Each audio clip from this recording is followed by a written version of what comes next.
Is this good morning? Or This is good morning. I guess it was 24/7. Yeah, I'm Mark Hasebrook. Doug Fletcher. Hase&Fletch. Hase&Fletch. Here we are. Yeah, man, it's good to be back. It's great to be back. Episode number 2. That's it. So thank you for everyone that's supporting the podcast. And thanks for hanging around from that first episode. Right. That was a little rough. Between my mom and my wife. Yeah, my mom and wife as well. So we've got 6 listeners. Yeah. You listened? I did. Yeah. Okay, so we have 5 listeners, to be honest. All right, man. Well, how's it going? It's going good. Did you have a good week? Had a great week. Great week, man. Yeah. We have another grandbaby on the way. Yeah. Congratulations. Yeah, it's cool. Oh, that is very exciting. Our 9th and 9th grandchild. I even this morning was sitting here saying, how did I get here? Yeah, I'll bet. But just enjoying it, you know. Good for and you. I think what we're going to be always talking about is how do you enjoy your grandkids? Mm-hmm. How do you extend your life, and how do you just have that longevity and enjoy every single day? Yes. Because you and I, we woke up and said, well, all of a sudden we're 60. Yeah. And people were shoving us into, hey, are you going to retire soon? Right. And we don't want to do that. We were being fitted into the box, right? Yeah. I mean, literally and figuratively to some degree, I suppose. Yeah. So we're going to talk about, enjoying your life, enjoying your grandkids, enjoying day to day, and the fact that, the age we are is the age we are, and we embrace it. But there are certain things that we do. And by the way, what do we know? Yeah, that's true. There's things we do every single day that allow us to enjoy our lives and be healthy and have fun. Hopefully so. That's the intent. That's the intent. We're just going to try and share that stuff. You get down on the floor still and wrestle with the grandkids? Get on the floor. What's the age range for these? Oh, boy, they're all youngsters. This baseball team you fielded. The oldest is 5. Yeah. The oldest is 5. Yeah. Of 9 grandkids? Yeah, so this is obviously not this. You're saying one sibling is, or one child is not. We have a big family. We have 8 kids of our own, and so they're all over the place, and we're super blessed and grateful. That is so cool, man. But it's great, and I just want to be able to share that. You and I were having coffee not too long ago, and that's where the idea for this came about. Was like, well, what are you doing? I mean, you look great. You're in great shape, and we're both just trying to share the things that we do every day. Right.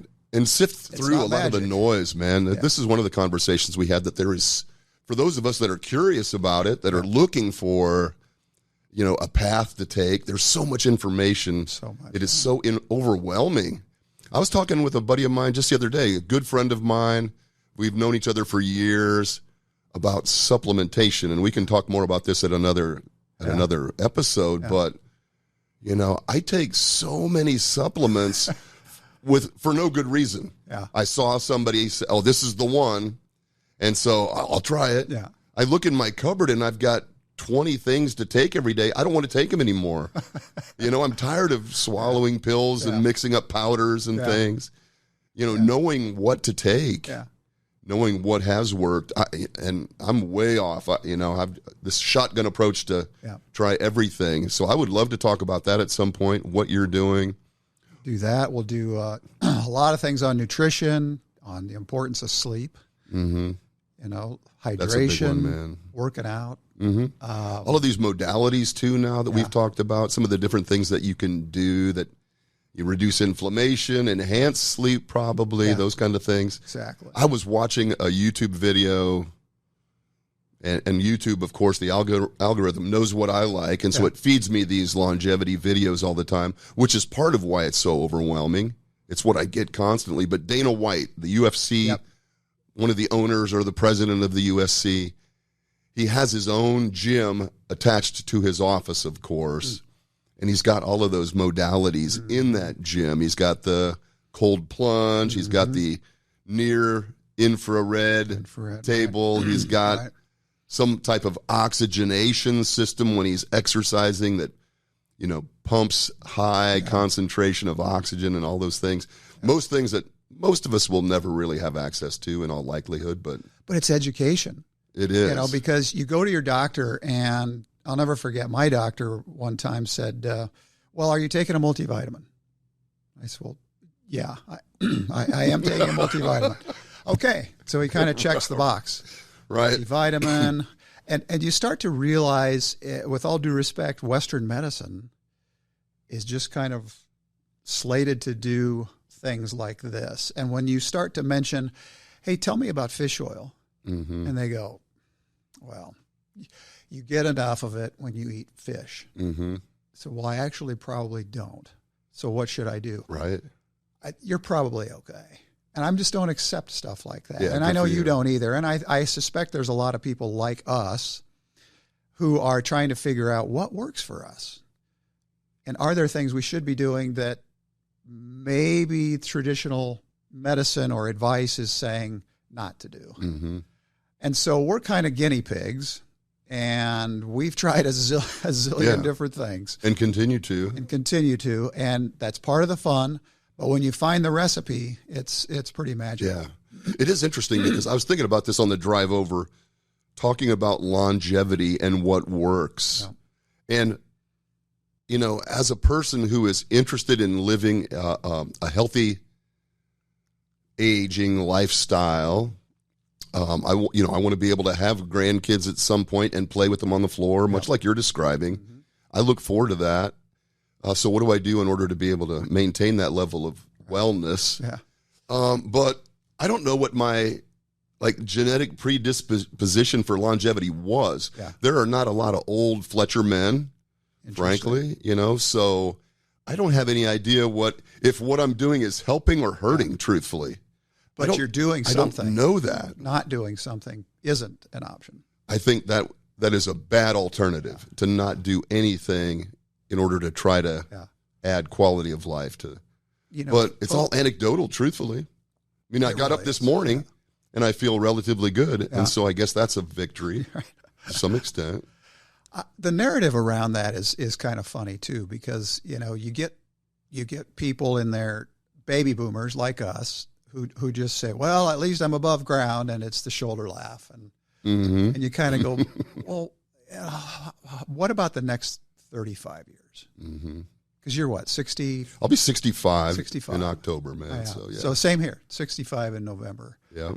And I want to live to 100 and be not 100, with the oxygen and the wheeler, but just, healthy.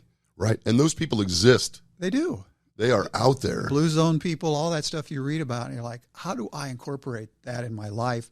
And so it's more about what needs to be eliminated and then what needs to be added. Again, we're not experts. No. What do we know? But it's interesting because a lot of the things you and I have tried is contributing to a better way to live. And we're just enjoying our lives, but notice that we're flexible. Notice that we're just feeling great, but there's some crazy stuff out there. Yeah. And you got to advocate for yourself. Right. Is the bottom line. And it's interesting because we are the same age. We graduated from high school together. We went to school together. You look significantly younger than me. And so this concerns me. So something I've done, obviously, we've taken divergent paths to this point in time. Yeah. And that bothers me a little bit, man. I don't love that. Yes. Yeah. It's everybody. I think the thing you hit on, the disposition, is so I had a scare about a month ago. Feeling great, everything's going fine, and you don't know the day that there's going to be the knock on the door. Right. And so I just go for a routine checkup with a dermatologist, and she's checking stuff, and she goes, "Hey, how long has this thing been here?"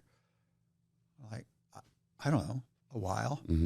She goes, I actually haven't noticed that before. Why don't we just do a little biopsy and just make sure?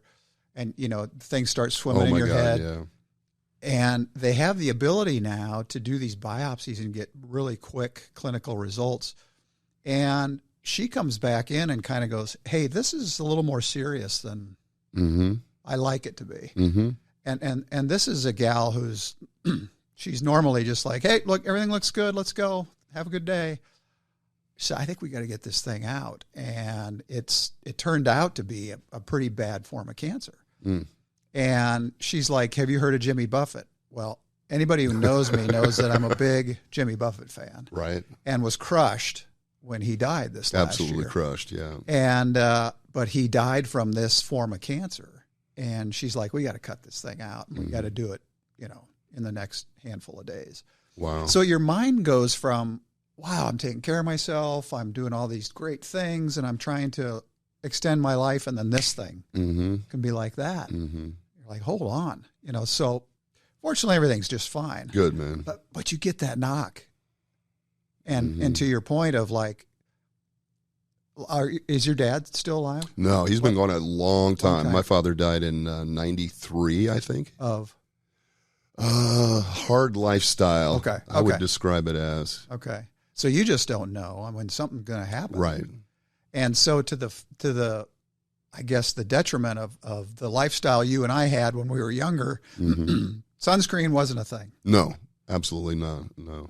We just went out and you were always outside. And you were a swimmer. And I was a swimmer. So you were always outside, with no sunscreen in the sun. None.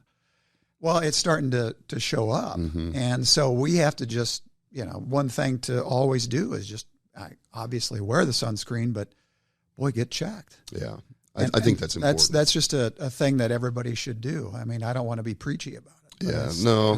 There are some things we can be preachy about. Obviously, we don't know shit about shit. We truthfully. don't know anything. This is all anecdotal. Right. But that is one thing that I think is, whether you question Western medicine or not, whether you're comfortable with doctors, I had I don't believe quite as serious as you've described, but I've had a lot of stuff removed from my skin. Yeah. And I had a big knot on the back of my ear probably 5 or 6 years ago that turned out to be basal cell carcinoma. It's disgusting how you just described that. Yeah, it was horrible. I can't even get it out of my mind. Yeah, but I just ignored it. It was this lump that just grew on the back of my ear. And of course, that's normal, right? Yeah. So I just ignored it. Lumps on your ear are very normal. Yeah, that's pretty typical. And so I went into the dermatologist, which is I don't do often enough, but it turned out to be that basal cell carcinoma. So they did the Mohs treatment where they're just trying to define the border of that growth. And they removed it, and everything was fine. Yeah. Then they recommend coming back every 6 months at that point. Yeah. And I'm not good about getting back every 6 months, although I need to be. Because it's just a preventative thing. Yeah, it's a preventative thing. Yeah. Why would you fight that? Yeah, don't fight it. I think that's worth doing. But it's on the proactive and happier side of things. It's like, what do we do every day to just try and extend our life and enjoy it? I think baby boomers generation is the largest generation now. We should probably get some of those numbers. You and I kind of know them, but we forget them. But it's like the baby boomers are the most influential. And what's interesting to me is most advertisers, most products, most everything is geared at the 18 to 25, 18 to 35-year-old age group. And there's you and I over here kind of like, we're the ones with the most disposable income. Right. We're the ones with the most experience and ability. And by the way, we're living longer. Right. But they've kind of written us off. They don't really think of us. Maybe the car advertisers or something, perhaps. But yeah, and the advertising you get is like, hearing aids. And right. It's so bad. Yeah, there are a lot of those, man. And here you and I are, and there's people exactly like us. And by the way, we're going to have guests on here that are going to help us with validating some of these things. They're going to talk about longevity and talk about all of these different things just to help you learn more instead of these two chuckleheads. I don't think this is exclusive to people like us. Yeah. Not at all. Which is old dudes. I think there is an audience for our peers, and they might find some of these things interesting. But a lot of the things that we're going to be talking about, I think, they transcend age, gender, socioeconomic position, all of those things. They're just approaches to living longer and healthier. And that could be something that you start now at age 25 that might be worth considering. Yep. I know my buddy Peter Attia, who is, a brilliant medical person, podcaster, longevity expert. He talks about, why are you waiting until this is urgent to address some of these things like cardiovascular disease or cancer or, pre-diabetes. And why are you waiting? Start now. And he's addressing the 20, 25-year-old crowd. So true. And I think that's really insightful. It's not a typical Western medical approach. No, that's interesting. I met yesterday with a kid, and anybody, in their 20s is a kid, but it's like, no doubt. He's graduating in May. He's a hockey player at UNO. And we're talking about career paths. We're talking about life. What's he want to do? What really excites him? And it's interesting how he was, I think I might want to go down the finance path, or I might want to be in accounting, or I might want to be in marketing. Somehow we started talking about this, and he lit up like a Christmas tree. He's like, oh, my God, this is my sweet spot. He goes, really? I'm trying to figure out at age 22, how do I live to be 122 and a healthy, happy, wonderful life. And that's right to your point. It's like, how do you start at that age? And to him, you and I talk about this a lot, but to him, he's like, the information is out there, but it's not in the right form. I really have to dig for it to figure out what's best for me. What should I drink? When should I eat? What should I eat? How do I do all of these different things? As a 22-year-old Division I hockey player in the prime physical condition. Right. It doesn't get much better than he is right at this moment. Yeah. And that tells me that there is demand for this information, but then doing it in practice. Because it's crazy that people aren't. There's so many different directions that we will take in this. We could pick a topic every week and do something completely different. But what, we've talked about the fact that some time ago, well, we probably both have, but you specifically were talking about realizing that maybe you were weighing more than you were comfortable with. You saw yourself that's usually what happens to me. I make the mistake of looking in the mirror when I get out of the shower or something. Horrible. I would remove all mirrors. If it wasn't for my wife, being a beautiful younger woman, I would remove all the mirrors from my house because nothing good comes from me looking in the mirror, but it triggers that horror. Yeah. And so you said that was one of the initial things that you've addressed is your weight. Well, I kind of struggled off and on with it, but I was on vacation. But you've never been obese. No, you're not built to be obese. No, just chunky. Okay. And but noticed, I was out of breath and I just didn't feel right. And I was kind of doughy. Like you say, I saw this picture and I was like, good grief. What happened? Plus, I was pasty and just, kind of, everybody around me wasn't. Had a bunch of sunscreen on, probably. Tons of 120 sunscreen.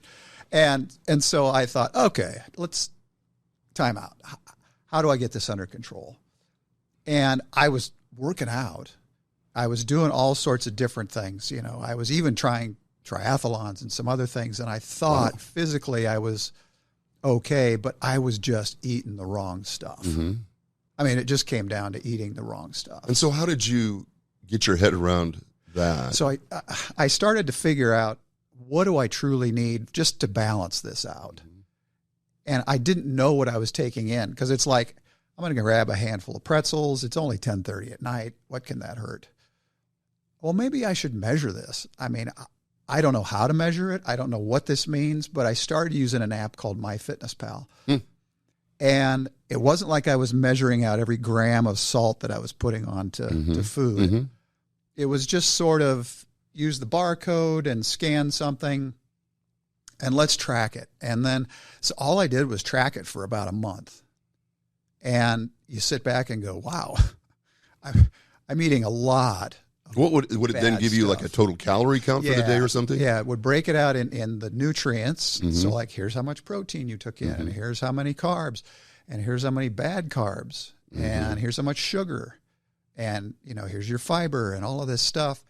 And then I was reading like, well, what does that even mean? I don't understand. For me, what do I need just to get by? And then what do I need in calories, right calories, to start losing some weight?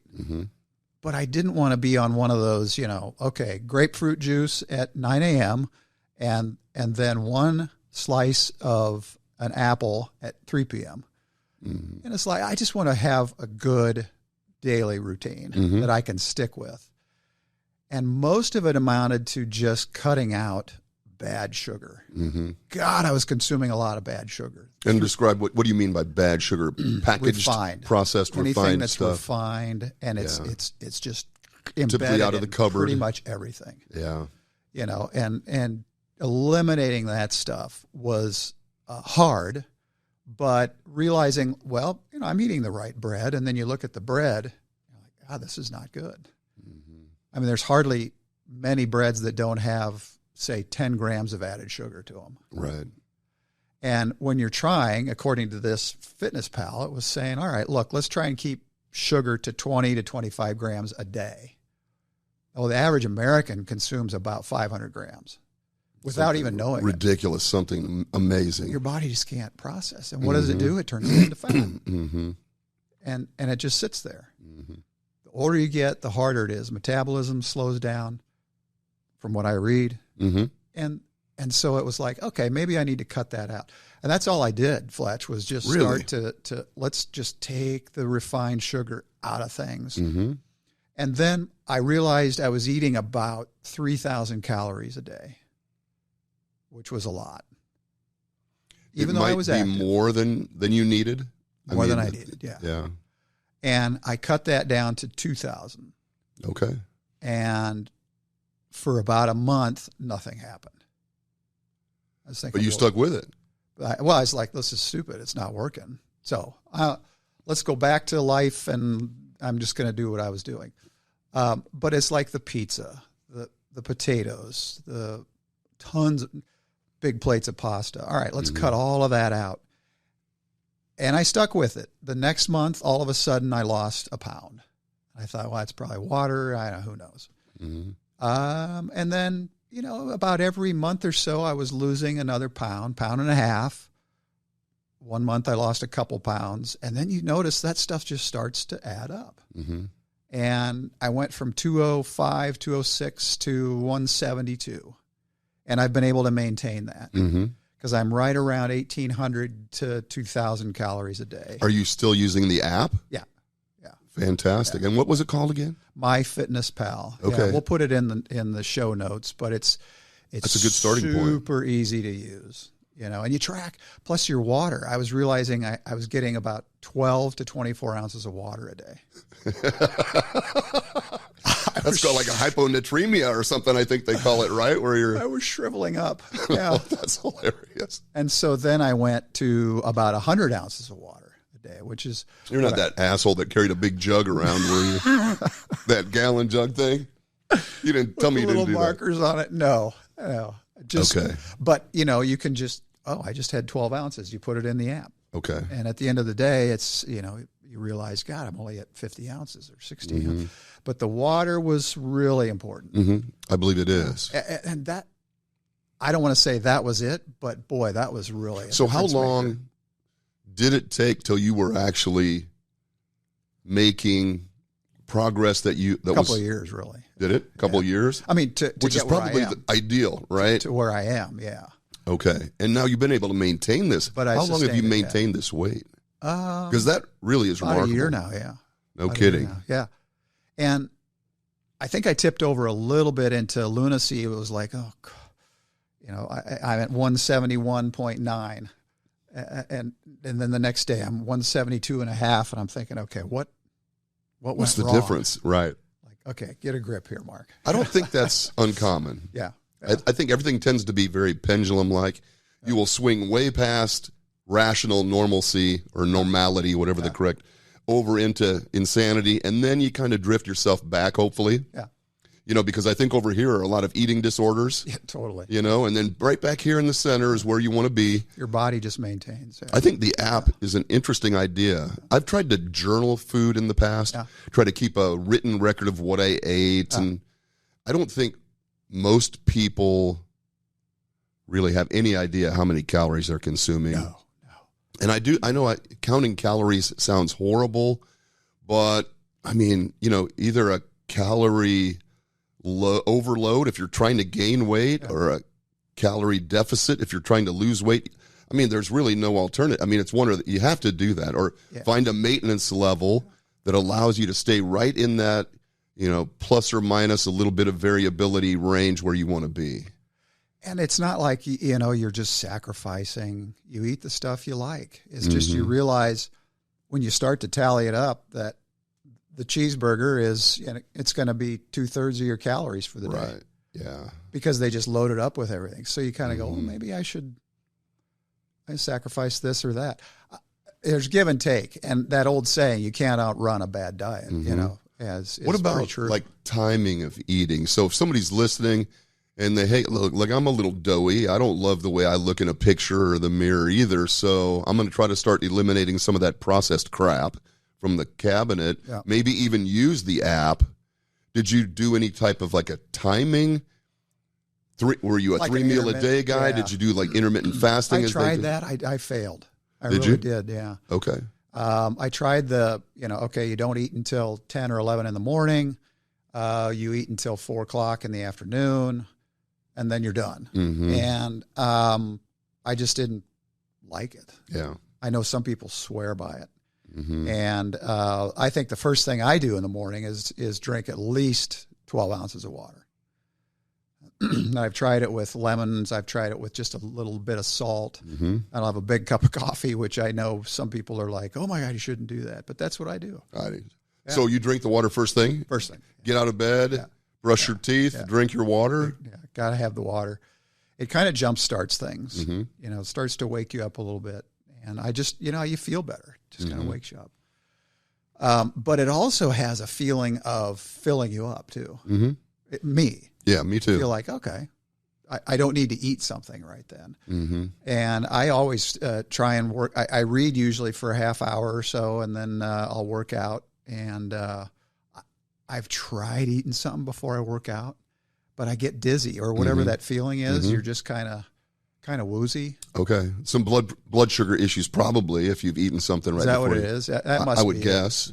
I know there's some people that were like, you've got to have, get 100 calories. You get some toast with some peanut butter and then go work out. And I'm probably not waiting long enough is the thing too. But, all of this is about experimentation and finding stuff that works for you. That's worked for you. Absolutely. And so I had tried in the past, just like these severe diets and severe workouts and, stuff where you do high intensity training for 60 minutes. You don't eat until 2 in the afternoon. And I felt like a prisoner of war. I was like, God, what? That's rigid. Yeah. It's just that's tough. Well, it's not sustainable. I think that's true, man. And I think sustainability, consistency, sustainability are really the key. Yeah, totally. I'm assuming I'm no longer a competitive athlete person. It's been years and years and years since I've had any aspirations in that direction. Now I'm just a guy who doesn't want to be a big pile of goo, and so it's not nearly as intense as it used to be. I don't have the mental, the fortitude to be intense anymore. I can't do that. And the same is true with dieting. Yeah. I used to be able to.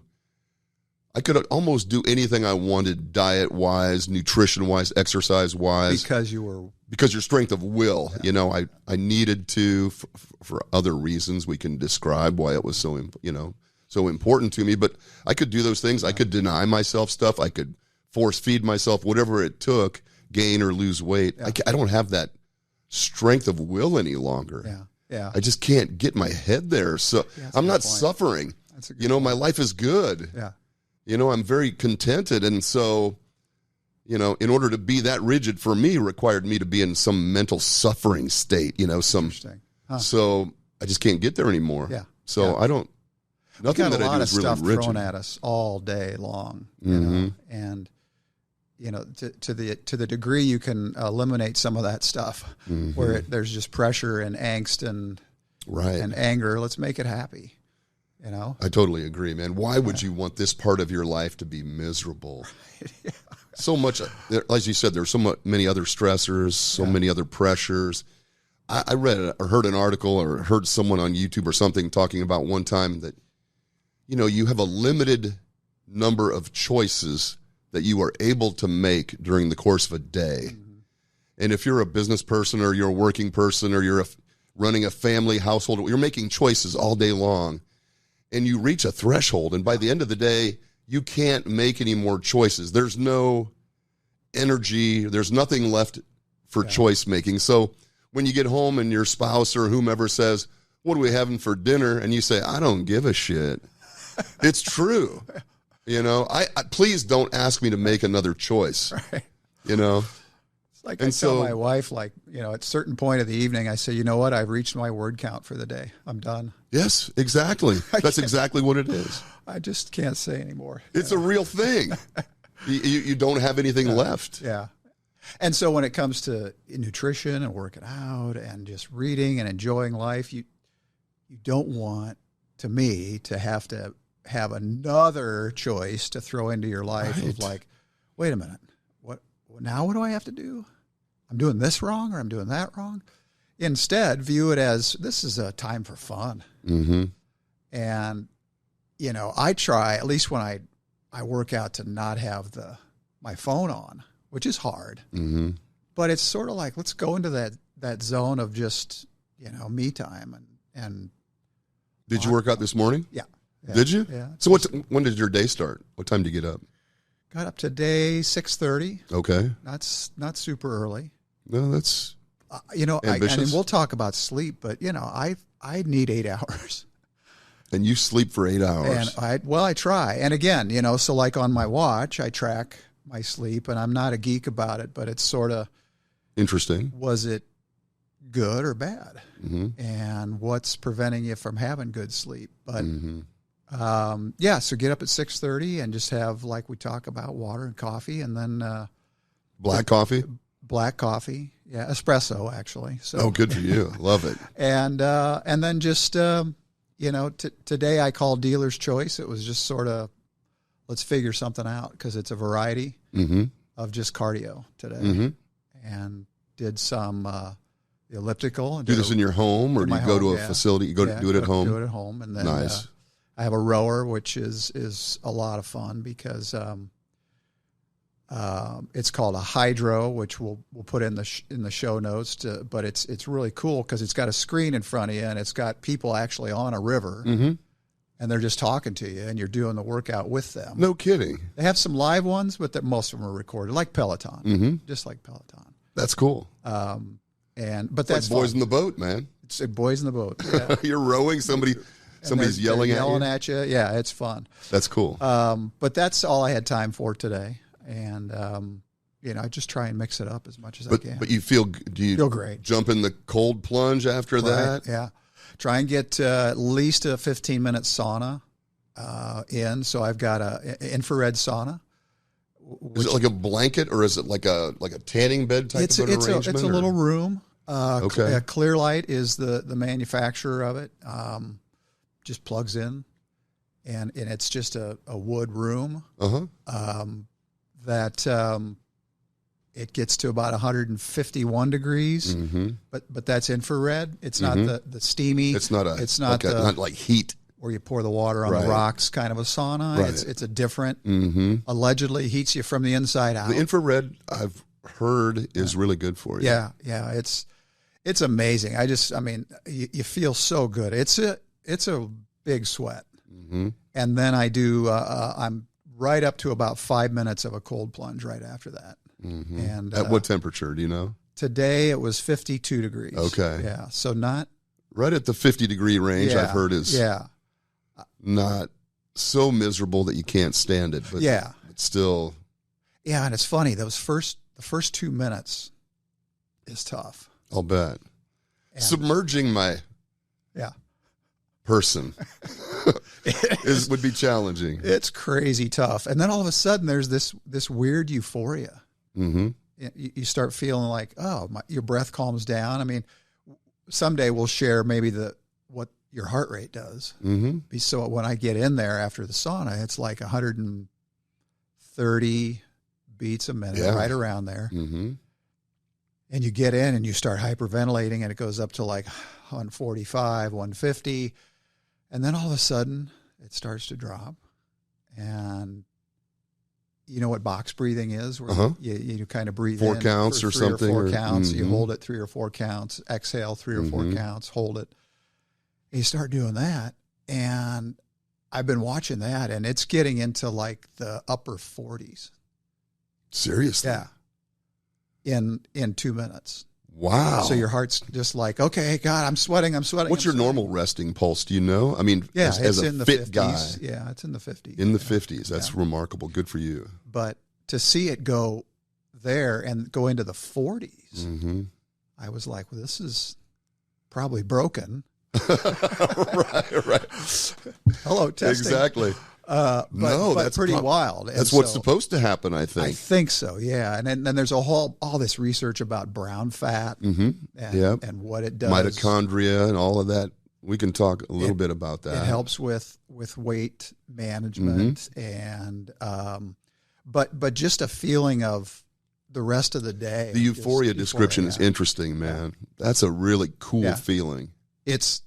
It just gives you so much. Now, you can do that with a cold shower. You can do it a variety of different ways. You could use the hot shower, cold shower alternatives. Yeah, I mean, there's tons of research out there on that. But and I tried the cold showers initially. Is it easier to do it in the plunge? Yeah. Than the shower? Yeah, because with the shower, you're facing the water, and then you got to turn around. Oh, brutal. And then you turn around again, and part of your body warms up a little bit. And, but still, it has that same impact. And like if I travel, it's what I do all the time. The shower. Yeah. You would use the shower alternative on the road. But the plunge, I started with one of those, like, I think you get them on Amazon. They're $60, $70. It's just like a big round thing. Tub. Big tub full fill it up, and you throw ice in there, and you jump in. I just didn't fit in this thing. But I wanted to try that first. Absolutely. I did it for like 2 or 3 weeks. My son actually recommended it. He has one. He's like, God, Dad, this thing is amazing. So I try it, and I thought, again, took me a couple weeks. Of doing it every day? Or how about often 5 days a week, yeah. Okay. And first handful of times, like, this is stupid. I mean, I am absolutely frostbitten right now. This is miserable. Yeah. But, then I noticed a couple hours later thinking, I feel really good. The joints feel good. The muscles feel good. I'm so awake. Yeah. And so then I looked into one I'm gravitated to was this one called Energize, this guy out of Sweden, I think. And again, we'll put it down below in the show notes. I love this thing. It's long and it keeps the temperature constant. And it filters the water, so you don't have to have this constant grime and gross, right. And then you can adjust the temperature down if you feel like it. The first time I did it, I think I had it at 42 degrees or something. I was like, I'll handle this easy. Oh my God. Really? It was brutal. Yeah. Difficult. It was brutal. Yeah. And then you try to stay in for how long? You 5 try minutes, to stay in for 5 minutes. Because there is a limit to the utility of that. You don't want to be in there for 20 minutes. Right, yeah. I've heard. I've heard. What do I know? But what do I? Yeah, exactly. We're going off of just me, trial and error. Trial and error, what it feels good. But like you, I'll do some research on it. Like, how long should I stay in this thing? And I've seen, from 3 to 7 minutes. But per session. Yeah. So if you're doing this 5 days a week, you could conceivably be in there 15, 20 minutes a week, something in that range. Yeah. Because I've heard that's the sweet spot. Yeah. Huberman, which is another one of these podcaster guys, many of you have heard of probably. And I think Rhonda Patrick, maybe, who's another one of these gals, another brainiac that talks over my head. But they're shooting for that 11, 12, 13 minute a week range of cold exposure. Oh, interesting. Okay. To try to control inflammation. Yeah. They talk about maybe this increases this mitochondrial production, those little energy organelles in your cells. If you're using that cold shock, heat shock approach, that you can maybe increase the number of those. I know the science. Whether that's true or not, I don't know. Well, I think it is. I think I'm going off of, and like a lot of people, it's just I feel good. Yeah. This is the bottom line. Yeah, this is what you and I can report. Yeah. We're not researchers. Yeah. We are barely searchers, but we're not going to be reporting like data from our research. We're just going to say, this is what feels good. Yeah. This is what seems to help. Yeah. You know? Yeah. Exactly. And you know, you and I take a lot of different supplements, and I'm excited to just compare notes on some of those, because one I had mentioned to you was, you know, I gained like a pound or so in the last couple of days, and absolutely everything was the same, with the exception of this probiotic that I started taking. And I do know that there's a million different probiotics out there. Some work better than others. Some cause, you know, some bloating and weight retention, all this other stuff. But it's just what experiment works and how and why. Yeah, you have to be willing to experiment a little bit. Yeah. Because you take one, don't you? I do not take a probiotic at this point. I have taken probiotics, and we can talk about them. Yeah. I don't currently take a probiotic. Okay. Just because? Because my shelf is so full of shit that I just don't have time, man. There's not enough time in the day to take all. I open up the cupboard and I look at all of my supplements, and again, I'm a very emotionally reactive person. Somebody says, like Rhonda Patrick told me, the most important supplements that you should be taking are omega-3s and magnesium. Two supplements that are critical to a number of different, you know, biochemical reactions. You know, these are things that are, and so, of course, I immediately went out and bought magnesium and omega-3s. And then there is another of those fats that, like the ALA, that comes from flaxseed. So I've got bags of flaxseed in my house. I've also, you know, everybody told you to take vitamin D. Right. D3, oftentimes linked with K2, you know, so we're all taking vitamin D at this point. I think COVID shocked us all into vitamin D. True. And so, yes, I'm taking vitamin D. Well, some guy not too long ago told me I needed nitric oxide. You know, nitric oxide is also a critical catalyst to a number of different pathways. In order to make nitric oxide absorbable in your body, or you have to take iodine. So I've got nitric oxide. Exactly. And this is part of the conundrum, right? And this is why it's a big word. Thank you. Yeah. And I don't know where I came up with it, but it's a Westbrook guy. It is. I'm a Brooker. But this is the part of my problem is one leads to the other. This leads to that. And I believe everybody. Right. Yeah. You know, anybody that seems smart can, you know, formulate a complete sentence. Yeah. I fall for it. You know, if you're not grunting and pointing, and even the grunters and pointers, I fall for sometimes too. I should try that in the gym. You know, it's like, what's this? Tell me about this. Oh yeah, man. So this was little show and tell today. This is something that I heard. This is the investment we've made in our our set design. Yeah. All of our special effects and stuff, and our foliage, which we've grown. I love the foliage. Yeah, it's very nice. I had that haircut for a while. Kid and Play. Remember Kid and Play? Yeah. So this is one that I've just started, and so my intent is to do this for 30 days and report back, you know, and let you know what. But so forgive me, but I was listening to a YouTube video, of course. When I drive a lot, and when I drive, I prefer to listen to YouTube videos rather than talk radio or anything. I used to be a talk radio guy that led me to near suicide, you know. So I'm off the talk radio onto the podcasting. The woman was a biochemist, a PhD biochemist, and she has recommended just kind of this sequential eating to try to control, you know, blood sugar levels, and then ultimately control that insulin spiking. What does sequential eating mean? So, like, eating in this particular sequence. So you eat something. Yes, and then I eat something. Like here to here to here to here. Right. If you have your plate, you eat the next thing. That's exactly what it is. And so I don't do this every meal. I don't even eat all the macros at every meal. For me, some meals are just protein, or some might be, you know, protein and fat or some combination. But my main meal of the day is typically dinner. You know, my wife and I will eat dinner together. And so this is what I'm trying to do. Apple cider vinegar. Apple cider. Do you make it or you buy it? You buy it. You know, it's like Bragg's, I think is the brand. It's got the mother, which is basically all of that pulp and shit that settles out at the bottom of apple cider vinegar. Okay. What you're really trying to get is the acetic acid from the vinegar. Okay. And so this is how I drink my apples. I brought this because I hate apple cider vinegar. I'll be quite honest with you. I don't like the bitterness of it, the flavor of it. I put a tablespoon in this little kind of oversized shot glass. Which you're familiar with. Which I am familiar with. I think you introduced me to this in high school, actually. So I'll put my tablespoon of vinegar in the bottom. I'll fill it up with water. Okay. And then I drink that at the start of the meal. So you don't drink a full one of these of apple cider vinegar? No, God, no. That 1 tablespoon. Tablespoon? 1 tablespoon of apple cider vinegar. Unbelievable. And then probably 3/4 full with water. And what does that do?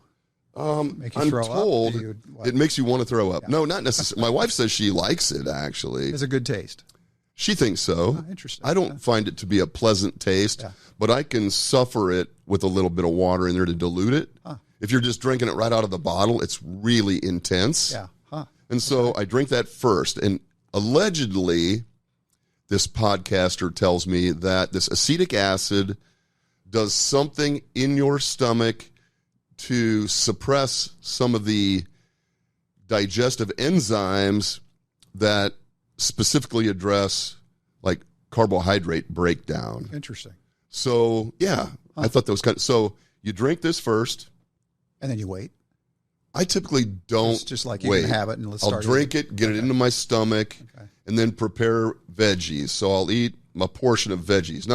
I'm not like the whole plate of veggies guy. Okay. But I'll normally maybe a hand-sized portion of broccoli, or last night I made Brussels sprouts. A lot, right? That's my main form of exercise. Main form, okay. Typically is lifting weights or something. I don't do a ton of cardio. Yeah. I walk. Yeah. Basically, that's what it's come to for me. Sure. Yeah. But I'll eat my veggies. Last night was broccoli or Brussels sprouts. Love Brussels sprouts. Okay. I wouldn't recommend cooking Brussels sprouts in your house. Yeah. And it has a really... It's there for a week. You're living with Brussels sprouts for the rest of the week. That college friend who comes and you're just like, exactly what it is, dude. Man. I mean, get off my couch. Yeah, you've been here a week. Let's exactly. But eat the veggies, then I eat my protein, which is typically the main. So finish the veggies. I finish the veggies. Okay. I've had the vinegar. I eat my veggies, my portion of broccoli, my portion of Brussels sprouts, whatever. Yeah. Those are fibrous, vegetables. Then I'll eat my protein. Last night I had a couple of chicken breasts. Okay. And then fried, baked. I would typically. I'm a big cast iron skillet sear, and then finish. We have to talk about cast iron, but go ahead. And then finish it in the oven. So slow cook it in the oven. So I'll sear it. Most of my meat I sear in a cast iron. And then I'll put it on low heat in the oven to finish it, to cook it through. Wow. Bring it to temperature. You surprised me. Thank you. Wow. And then I've eaten my protein. And then last, I will eat some carbs. Like what? Typically sweet potato, something starchy. So either starches like sweet potato. It could be rice. I do like rice. Okay. But it's not a Hershey bar. It is typically not a Hershey bar or something like that. It would typically be... So you eat those in order. And I eat them in that order. Stack it. You eat it. Yep. I don't... And then is there a time of day that matters for I think dinner, you could do it any time of day, depending... If you are my recommendation would be, if you are intending to consume carbs, then do the apple cider vinegar beforehand. Okay. Like if I'm doing a snack meal, which might just be protein... I eat those chomp sticks. It's just a meat stick. Really? A lot of meat stick has a lot of shit in it, a lot of preservatives and crap. Soy and chomp is relatively clean, I believe. It's that grass-fed, grass-finished, whether that's a real thing or not. But so I buy these chomp, and so like one of my meals just might be 5 chomp sticks, 50 grams of protein. No sugar really or anything. Fat. Yeah. I won't necessarily drink apple cider vinegar before that because I'm not really worried about this big insulin spike because of a bunch of carb intake. Yeah. But I will do that before I'm planning to eat carbs. My problem used to be I might go eat a protein bar. Yeah.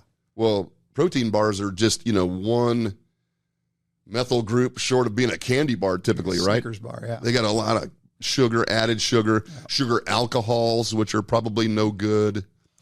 So if I'm going to do something like that, now I'll drink some apple cider vinegar first before Interesting. carbs. Okay, so you started this about 8 days ago. Okay. And I love the feeling of it. What do you think? What do you want to happen?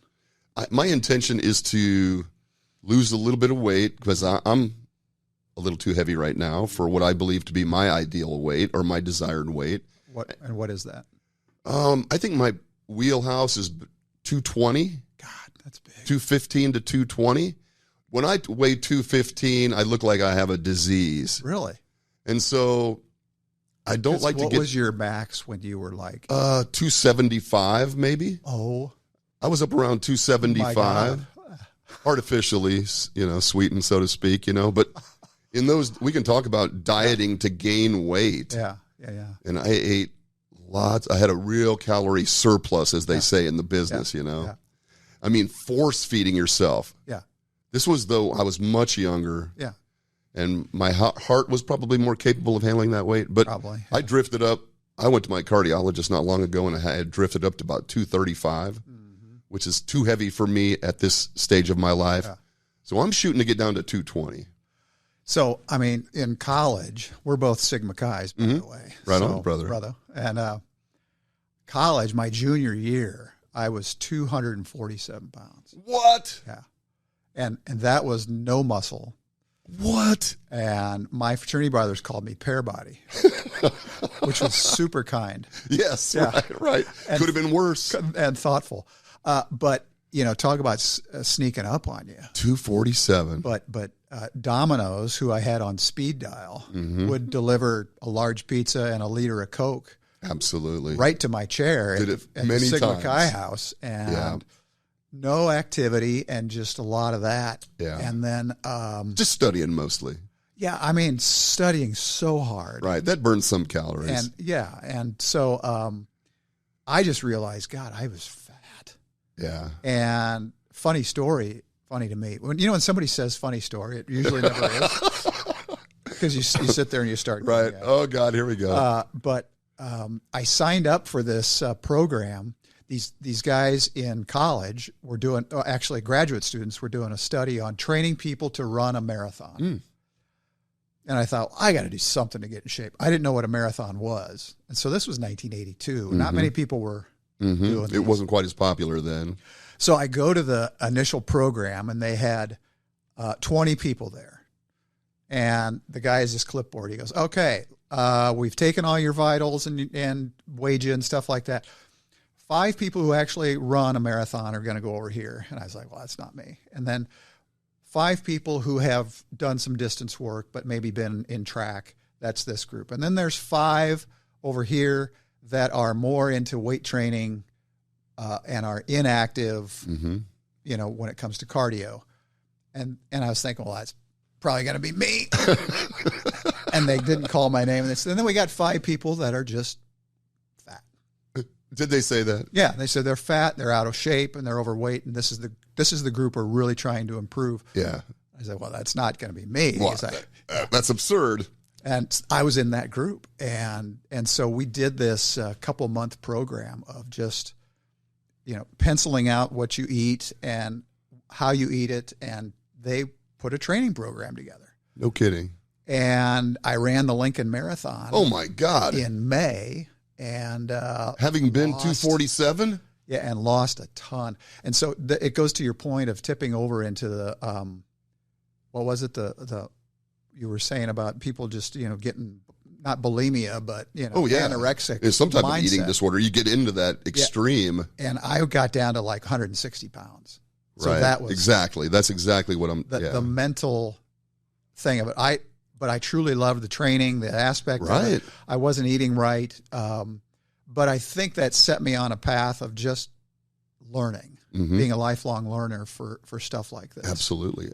And 247, I wish I could have been there, man. Oh, I'll give you some pictures. It's that's awesome. It's not good, but you have always been more in not as much cardio, but more weight training, and that's a kind way of saying no cardio. No. Thank you. And so when it comes to stuff like this, bringing it full circle, you don't do anything without really thinking about a lot of the impact. I think about it, sure. And knowing what it might do to you in 30 to 60 days, it'll be kind of interesting to follow. Yes, and that's my intent. I mean, this is the hack I'm following right now. And we follow a lot of different hacks, and, you know, that term is used to describe maybe like shortcuts to certain things. So if you're doing a health and wellness hack, that might be just some type of a process to get to your goal, whatever that is. Yeah. So we'll do these different hacks, but my intention is to do this at least once a day, probably with my main meal of the day, and see how it works. I'm starting to be able to choke down the vinegar. One of the alternatives that this podcaster recommended was, because you really want the vinegar, and I've read a few studies recently as I've become interested in this, that the type of vinegar isn't quite as critical. You can use apple cider vinegar. That's the common one that you can find at every grocery store. But there are like red grape and black grape vinegars that you could use. You could use balsamic if it's not that really thick, heavy stuff. You could use red wine vinegar. There are different vinegar. It's the acetic acid. What do you feel from it, or what's the goal? Is it? I think the goal is to reduce these dramatic insulin spikes in response to carbohydrate consumption. Okay, got it. I think there are a lot of negatives to having this spiking up and down all day long. Okay, got it. And so it's really a way to allow me to consume carbs, because there was a kind of a time when I just didn't eat a lot of carbs. Yeah. I was fearful of carbs, but I want to be able to consume them. Yeah, you need them. And you need them. Healthy carbs, you need the good ones, the healthy ones. And so I'm trying to play along with this particular podcaster who has just presented something to me that seems interesting. It doesn't seem terribly detrimental. If it, it doesn't seem like something, I'm not injecting any weird shit into myself. If it's not a good strategy, I don't think there's going to be a serious negative consequence. Yeah. And those are the kind of things that I don't want to get into this may work, but if it doesn't, I'm going to grow some weird shit out of my forehead or something, I'm not interested in that at this point. Well, it'll be fun to follow. Yeah. Because I've never even tried it. So I'll bring you a bottle next time, man. That'll be my gift to you. I think I have no idea how we're doing on time, Dylan. Way over. We got about a minute left. Look at that. Perfect time. What's your parting thought on this process journey that we're venturing down? If you're interested, you just you experiment, you try things, but you do what's best for you. Ultimately, and it all comes down to how do you feel. I agree. Are you enjoying your life and not enjoying your life, and does it contribute to it, or do you like, oh God, right, I got to eat those 4 strawberries? I just don't want to. Well, then don't do it. It's right. I have to agree with that, man. Yeah. I think we've reached a point in our lives, certainly. This may not be attributable to this 22-year-old, but in our lives, I'm not sure I want to be miserable in order to achieve some fantasy, world. Yeah. We're cutting things out that just don't bring joy. Right. That's it. I think that's truly it. But what do I know? Yeah, what do you know? What do I know? It's been a pleasure, man. Same here. How do we spend an hour talk? We have no idea what we're going to talk about other than just in general terms. Well, it'd be great. Have some of our listeners tell us what they want to hear as well, or comments on some things would be super helpful. And I love that. We've got a whole slew of guests that are going to come. Yeah, I'm looking forward to that too. We'll bring some smart people in here. I want to bring in the 100-year-old dude you were talking about. Yeah. And my wife's mother just turned 100. Oh my goodness. Would she join us, you think?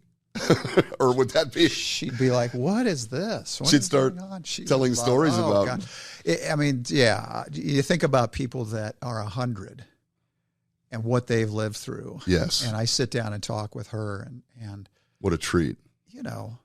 World wars to, depressions to so many things, so many macro things that we all get taught about that she was there. Mm-hmm. That's remarkable. It's pretty. And so that's going to happen to you and me. Yeah, I hope so. When they'll say, hey. When our grandchildren will sit down with us and wipe the drool off of our face and... Do you remember when cell phones were a thing, Grandpa? Right, exactly. Yeah. Before they implanted that chip in your head. Do you remember when you had to drive a car? No doubt. by the way, my car, I have full self-driving on this car, this Tesla. That they roll, crazy thing, but they rolled out free self-driving to all Teslas just to try. And so, Fletch, you wouldn't believe this. You've done this? I did it yesterday. I drove to Lincoln. You put in where you're going, and it just starts driving. Oh, my God. And pulling out of the driveway, I was like, whoa. Were there moments of panic? There was I would say a half dozen moments of sheer terror. I love that. Of like, okay, should I? There's two trucks here, and shit. But it changes lanes when the car in front of you is too slow. It comes back. It's the future of driving. It is the future, no doubt. But it makes me think about like your kids and then my grandkids and their kids when they'll say, "So wait a sec, let me see if I understand this. You used to go to a place, and what was it called? Gasoline." Mm-hmm. And you put it in the car, mm-hmm. and then you actually you steered, really. You had to push on. I don't get it. Isn't that interesting? Yeah, and it's probably the same thing that happened when people were like, horses are the way. Right. Right. My horse is reliable. Work. Yeah. I just feed it, and the horse will pull my cart. It's crazy. And this time we live in right now is it is remarkable. And you have a real inside look into this. In the world that you live in, seeing these entrepreneurial things coming online, and it's fascinating. It really is. Yeah. Really fascinating. We can talk about that too, but I would love the opportunity to speak with people who are our seniors. Totally. And hear their story. And they're not going through that crap that you and I are going through. I guarantee that your mother or a good friend of mine's father-in-law who's just turned 99 and he's still golfing every day. Wow. No way that guy had a bunch of, magnesium, vitamin D, fish oil. The guy ate a piece of fish once in a while, Had a scotch. Had a scotch. And he's still kicking. So exactly. I think the whole premise behind this is, what do we know? Yeah, what do we know? Maybe this is stuff all we're doing. I'm Hase. I'm Fletch. Yeah, man. All right. It's a pleasure. Thanks, everybody. Have a great weekend. We'll talk to you soon.